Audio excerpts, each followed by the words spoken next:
On today's show, how do Egor Demin and the Nets rookies stack up against the other top players in their draft class? What is Egor's long-term position? What could be Brooklyn looking for in the 2026 draft? I'll answer all those fan questions and more on today's episode of Locked On Nets.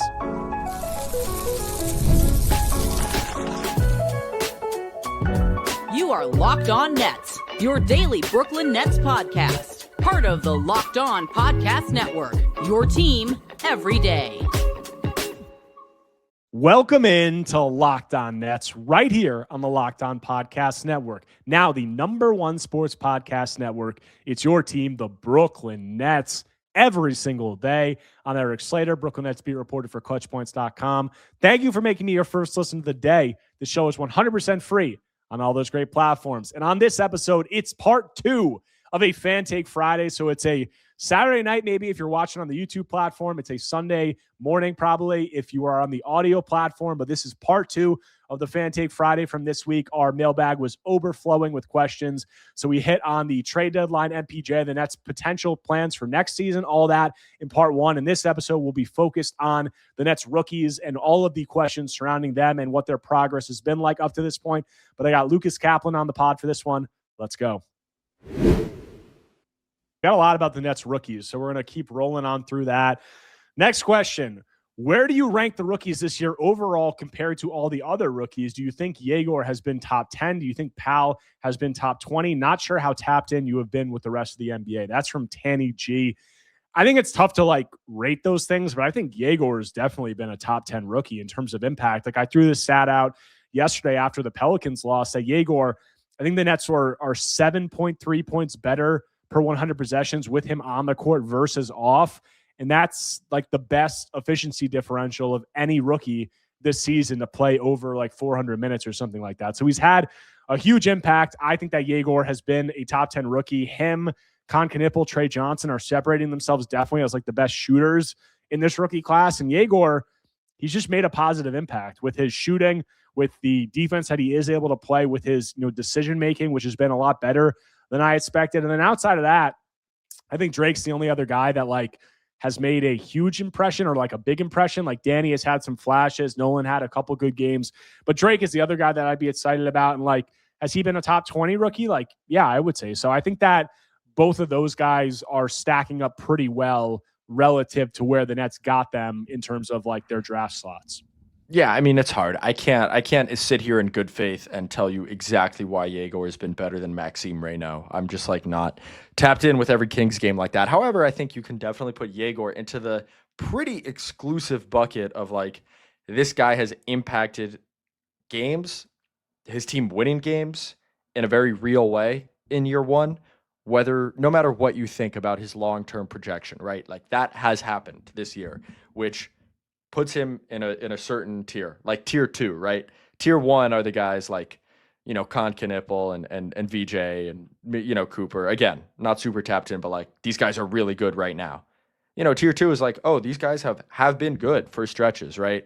And then, I don't want to get too bogged down in the tier things, but Drake for me is in has shown some stuff, right? Has exciting flashes. And then you could put Danny in there. I think I don't want to be too doom and gloom, but I think he was just super hot from 3 to start the season and, still kind of waiting, I think, for me for a lot of high level flashes, but maybe you could throw Danny in there.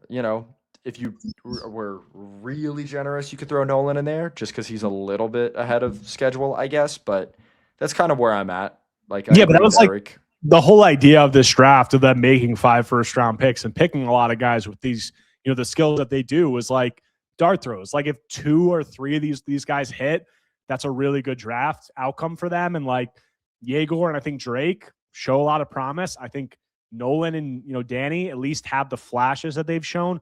We'll see with Ben. I think that Nets fans should feel pretty good about where the draft class is at as of now. And I'm curious because this listener asked about them in comparison to other rookies. I don't think it's fair to compare Egor to Jeremiah Fears and Derek Queen based on the game that they had yesterday because they had probably some of their worst games of the season. But I did say after that game, a lot of Nets fans with some of the games that Derek Queen has had were mad that they passed on him. Jeremiah Fears has had some flashes, obviously, and they, didn't get a chance to select him. But like, I look at those two guys and their archetype, like Jeremiah Fears, undersized guard who's not a good defender or three-point shooter right now. Derek Queen, kind of a tweener big man who's not really a rim protector or a three-point shooter. Like, I'm not too huge a fan of those archetypes. And like, I think there's a good argument that those guys have much higher ceilings than Egor. But like, do you feel better about them than Egor? Like, I don't know. Like, Egor has a lot of, just like skills that are going to play at the NBA level right now. Yeah, and has like, physical deficiencies, but he has the body for something, right? For some level of productivity in the NBA.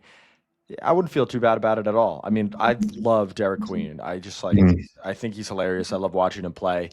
I've watched him play a lot, and it hasn't been as good as the occasional like 28, 14, and 7 stat line. Like, they're like, as you saw last night, there are some of those mixed into, and the rebounding and stuff. So like, there's really nothing so far to suggest that taking Egor at 8 is this like catastrophic mistake that I kind of thought it was. Like, I thought it was a terrible pick, and there's nothing so far to say that that's true at all. Yeah, well, he's just been a much better three-point shooter. Like, he's been a near, I wouldn't say elite is probably strong, but for a rookie, he's been elite, like, three-point shooter. Like, as a starter, I put a stat out, he's shooting 41% on like 13 threes per 100 possessions. Like, it's pretty high-level shooting. That's pretty, I don't know. You can quibble with what elite really means, but like, yeah, he's at, I have it right here. He's at 12.5 threes per 100. He's a hair under 40% from three. And that makes up 70% of his shot diet. So like, you can quibble with elite, but like, those are really great numbers. And that's not even counting where he was in, his pre-draft projections. I'll have to look up, even like easy stat head filter. I'll have to look up how many guys have shot 40% from three on 12 per 100. It can't be a ton. Yeah, I actually pulled a stat from StatHead the other day, and this was like totally me just tinkering, and like, it's such small sample size. It's not BS, but like, you can't take too much from it. But the stat that I found was that Egor is 11 of 15 from three in the final 10 minutes of games within 5 points. And that is the second best three-point percentage in those situations in NBA history among players with at least 10 attempts. Malcolm Brogdon's the only one who's higher. So I thought that was funny. And like, sure, it's small sample size. You can't really like take that at face value, but like 11 of 15 from three in the final 10 minutes of games within 5 points is legitimately an insane stat for a rookie like Egor. But I digress. Next question is also about Egor. Do you think the Nets should still develop Egor as a point guard or fully commit to him being on the wing? That's from Kyle W. Lucas, you could take that one. Yeah, I mean, I don't think it really matters. Like, I don't think it's a real I don't mean it's not real. I don't.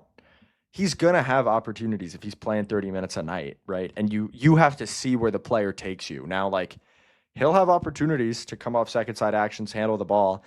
I don't mind like that he occasionally brings it up the court, right? Like, that's pretty. He's gonna have to go through it. Sometimes Anthony Black rips him, and other times he uses a screen or there's a miscommunication, right? What I loved yesterday. And they did this on the opening possession against the Pelicans, and then it hit me like, wait, have I seen this at all? They use MPJ as a screener, and it creates an advantage for Egor to get downhill. And I was like, wait, I felt embarrassed. I was like, why haven't I thought about that earlier? So like, you just develop him as he takes you, right? And then like, when it's time to win, you have to utilize him the best way you can. But like, I don't think them deciding he's going to play this way or he's going to play that way has really entered their calculus yet, other than, yeah, dude, you better shoot every semi-open catch and shoot three you can get. It's not necessarily like they're running the MPJ offense for him. The shots are just kind of coming as they come, Yeah, I'm with you there. I think that the Nets do have, like, you do have a point guard, but I think they have somewhat of a multiple ball handlers, like positionless view of it. And on the similar note, next question, given Yegor's size, shooting, lack of lateral quickness, and handle deficiencies, what do you think of him moving over to the shooting guard position, especially if the best player available in the draft next year is a point guard, Flemings or Michael Brown Jr.? That's from Nets Head. And yeah, like I think we echo the same thing that we just said to the last question. And one of the things that I would add on is I think that, you know, like Egor getting to play alongside like a really dynamic, high usage guy, I think that those two can play off of each other really well. And I think that that obviously might be somewhat of an answer to the question of he'll be a wing in the long term. Like I do think he's going to be a wing in the long term, but I think also like he's going to be a guy who can initiate some offense, obviously can handle in the pick and roll. Like it goes back to having multiple ball handlers, but there are plays that you see where like he can be this connective guy. Like, I don't know if you saw it. I posted it. There was a play against the Grizzlies where I think they ran him. It was either a pin down or it was like a full zoom action, but he came off of it. Danny Wolf set the pin down. He caught it like on the left wing and Danny was open on the block and he just like whipped like a right-handed hook laser pass down to the block and Danny ended up passing it up. But like that was a really nice pass. There was another pass in the game yesterday where he got kind of like a swing at the top of the key. Jeremiah Fears reached. He spun off of it. Danny Wolf was open kind of on the right block on the same side as Egor, and Zion was the low man. And he kind of like looked Zion off, like looked to Danny, and then he whipped like a no-look pass, like a bullet across the court and just hit Drake Powell right in the pocket and like shifted Zion as he was doing it. And those are the flashes where I'm like, this guy, like the playmaking is in there and they just need to find a way, obviously, to leverage it and unlock it. And I think a really good way that they're going to be able to do that is having him play alongside like a really dynamic guy like that, like a lead ball handler type guy.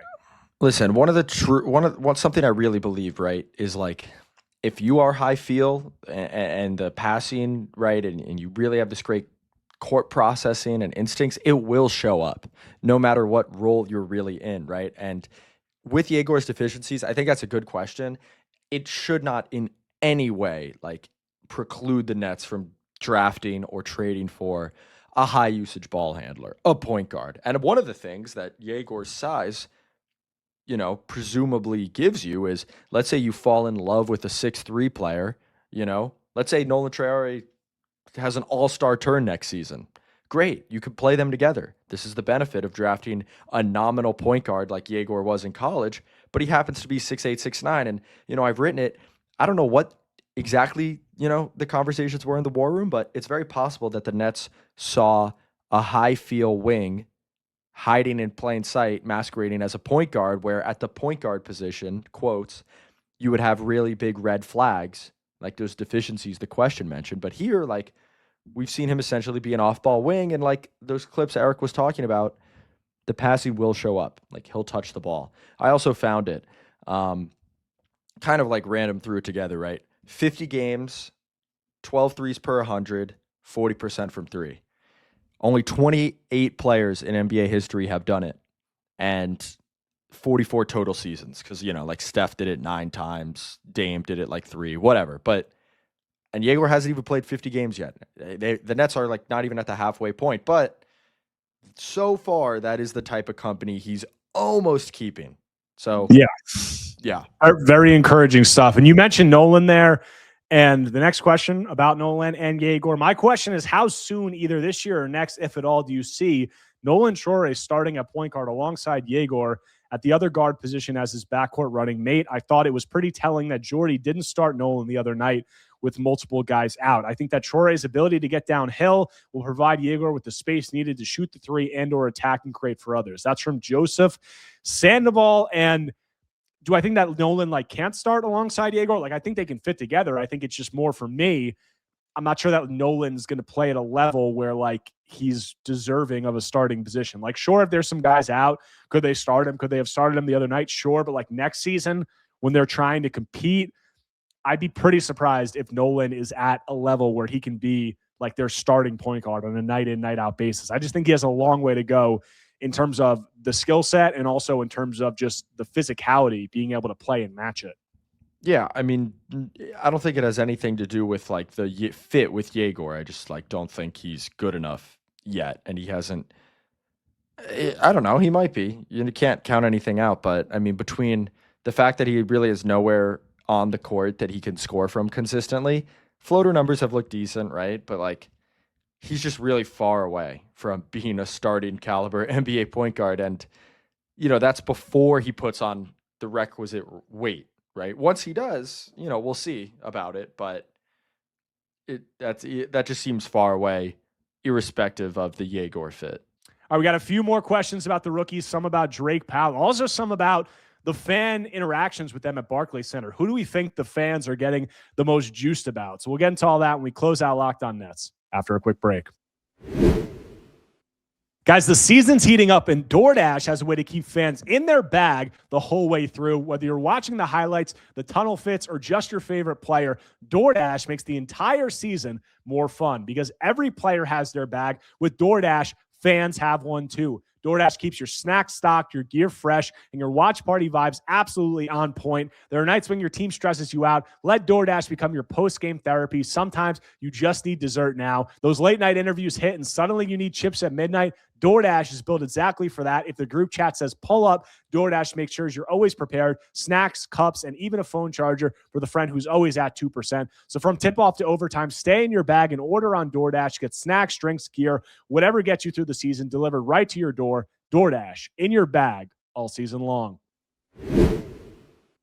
Guys, Fridays already feel different during basketball season, and FanDuel is making them even better. Every Friday night before the games tip off, FanDuel gives fans a new way to kick off the weekend with NBA Happy Hour. NBA Happy Hour is your official pregame, a limited time window where special offers drop right inside the FanDuel app before the action starts. Fridays from 6 to 7:30 Eastern, I become appointment viewing with NBA Happy Hour. Opening the FanDuel app during Happy Hour always brings something new, boosts, bonuses, and surprises. It's easy to check the weekly special before tip-off and make a move before the window closes. The timing is perfect. Right before the games start and right before the weekend starts, it adds extra energy to Friday night basketball without overthinking it. So before tip-off, check the FanDuel app and see what's dropping during NBA Happy Hour every Friday from 6 to 7:30 p.m. Eastern. A little basketball, a little action, and a whole lot of Friday energy. That's NBA Happy Hour only on FanDuel, the official sportsbook partner of the NBA. All right, coming back from the break, closing out today's Locked On Nets episode on part 2 of this Fan Take Friday. Rolling on through all your remaining takes and questions. Next one, how would you rate/grade/judge the fan interaction/enthusiasm in Barclays with specifically the rookies? Do you sense the homegrown connection building? That's from Pop83 Gamer. I would say absolutely. I would say that, especially in the moments like where Yegor gets cooking, especially down the stretch of the games, like the end of that Magic game where Yegor was just in another universe was pretty electric. It was like one of the more electric crowd responses to a player, like an individual performance that I can remember. So I think the fans are really connecting with Yegor. There were some points during the Danny Wolf, run in the beginning of his NBA opportunities where the fans were like, you could hear some like anticipation every time Danny got the ball. So I would say it's pretty evident that the fans are excited about the rookies more so than some of these other guys that might not be long-term pieces, and especially Yegor. Like, there's a clear excitement about some of the things that he can do, especially in big moments. And you could tell because, like, just as a fan, who do you get the most texts about? Mm-hmm. Yegor. Yeah.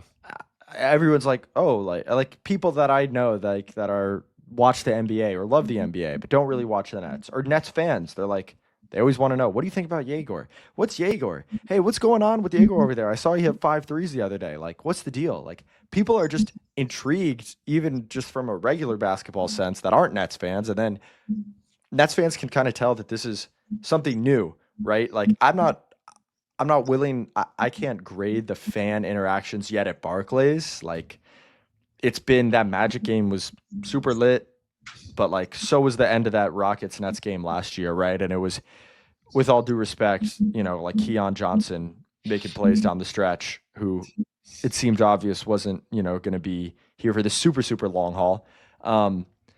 But yeah, there definitely is, I think, a natural connection among the more diehard Nets fans. And it's no coincidence that game that was so great was one of the cheapest tickets of the season because, like, you know, all due respect to Paolo Banchero, he's not upping the ticket prices $200. A lot of actual Nets fans, right? Like, they were there to see the rookies, see their team. They got a great game, and I do think there's definitely some of it. And, you know, if they keep playing well and they keep winning and they keep being exciting games at home, we're definitely going to see more and more of it. But Egor does seem like, I don't know about a face, right, of the team of the future, but something. He's something in terms of what he means to the franchise and the fans.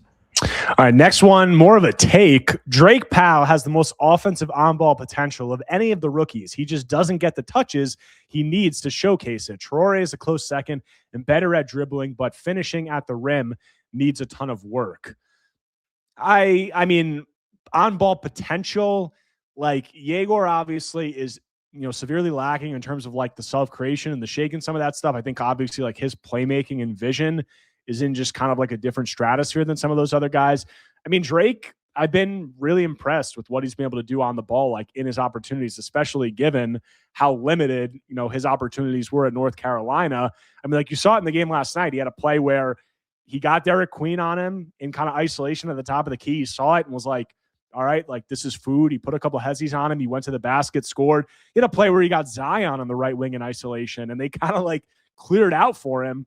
And he hit him with like a hezzy and then drove baseline and finished with like a left-handed reverse over him. He had another play in the fourth quarter where they're trying to like maintain a lead where he gets the ball kind of like late in the shot clock and he's near the free throw line. He just like hezzy pull, knocks down a mid-range jumper. And that's the stuff that I see with Drake where I'm like, all right, like this guy's got some stuff to him. Like we've seen it in spurts. We saw it like in that Knicks game and in a couple of other games. He's hitting like step back threes late in the shot clock and like telling Spike Lee to go F himself while the Nets are down 30 at the Garden. Like, I don't know. He's got some stuff to him, and it's more than I thought that he had just based on the fact that he did so little at North Carolina. Yeah, I mean, he's still rocking like a Chris Dunn level usage rate. Yes.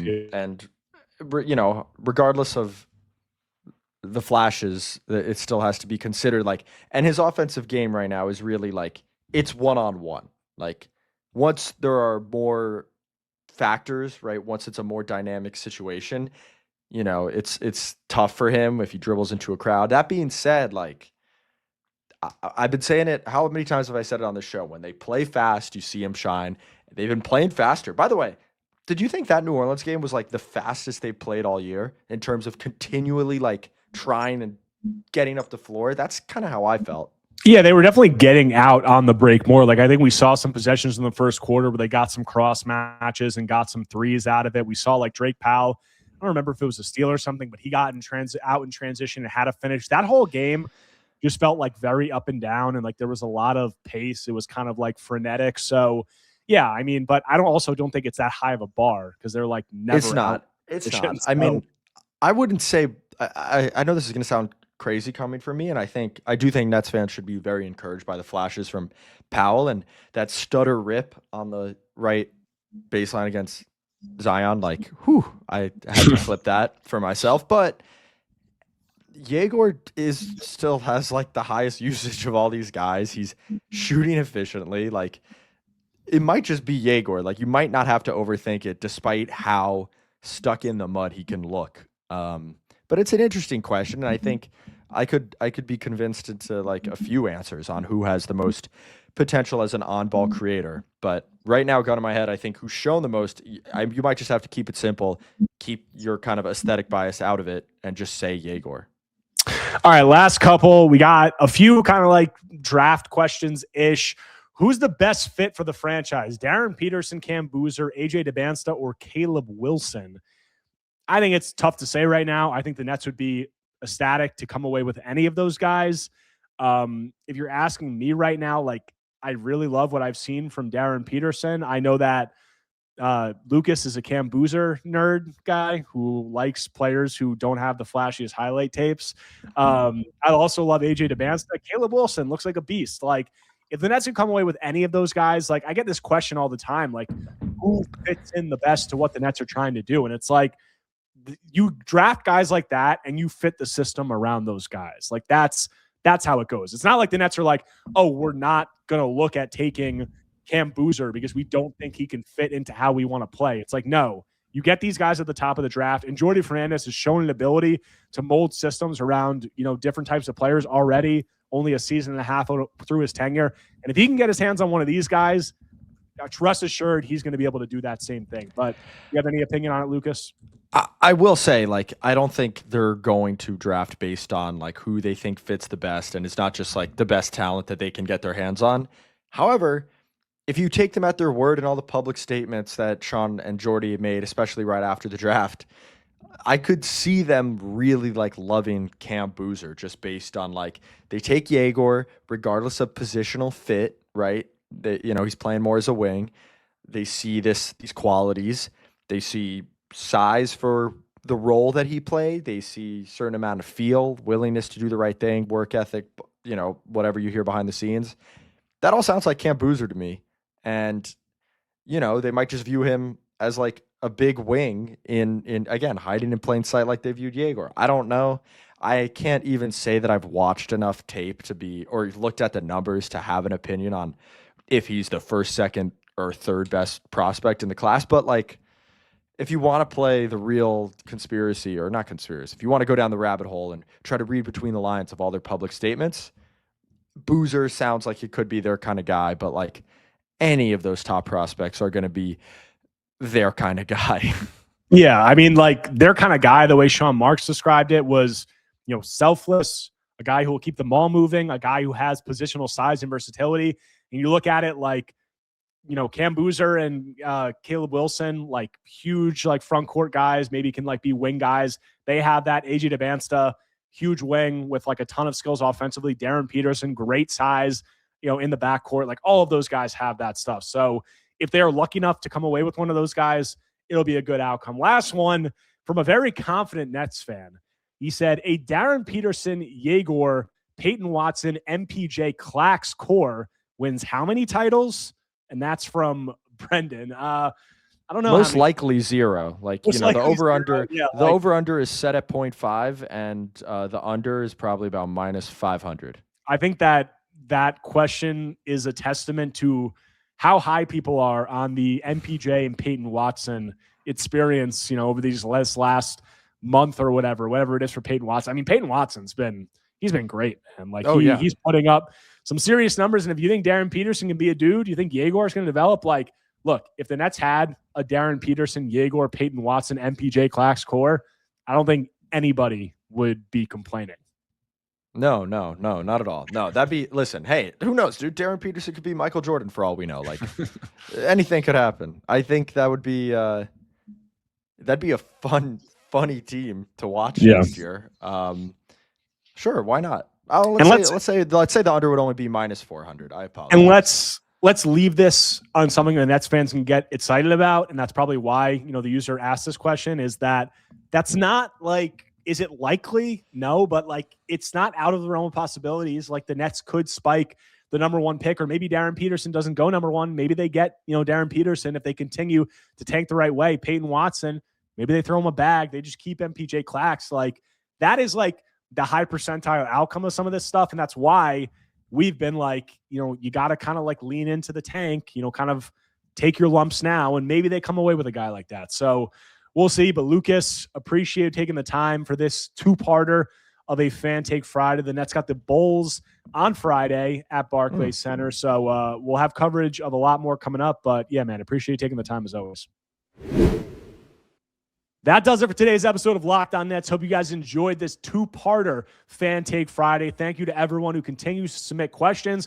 We're getting so many that it makes it possible and a lot of fun to do all of these. But if you guys do not already, make sure to subscribe to Locked On Nets on YouTube and wherever you get your podcasts, whether Apple Podcasts or Spotify. If you enjoy the content, take a second right now, smash that like button, leave a comment, leave a 5-star review. Anything you can do to engage is much appreciated. But the Nets got a really fun slate of upcoming games this week, so I'll cover all that and more when I'm back tomorrow talking more Brooklyn Nets basketball.